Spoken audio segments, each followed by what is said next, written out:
कालीठू शबकु धरी आंदोलन में विस्थापित और क्षतिपूरण दाबी में जाजपुर कलिंगनगर शिल्पांचल टाटा कारखाना मुख्य फाटक आगे शब धरी धारण बसिंट विस्थापित परिवार।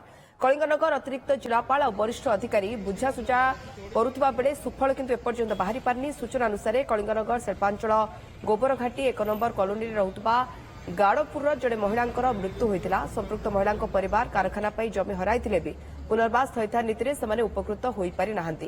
एणु क्षतिपूरण पाइबारु मृतकों परिवार लोके वंचित होते।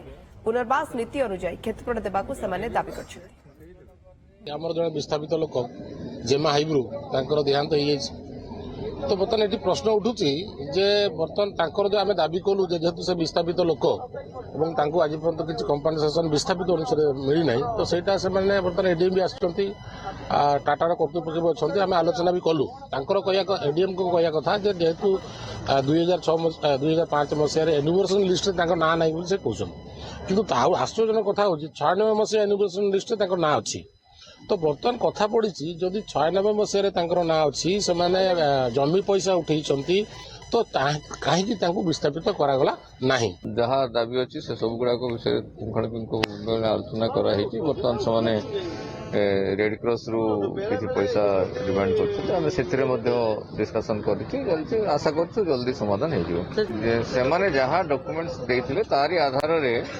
आम आमर जहाँ डिसीजन नहीं जन दिखाई गोटे शब रखिकी करवा आम सभ्य समाज प्रति भल लगुनि भल देखा जाऊनी से भल भूल हो कि ठीक हो मु कहि सबको सम्मान दे आम आत्मार सद्गति प्रार्थना करवा दाह संस्कार करवा।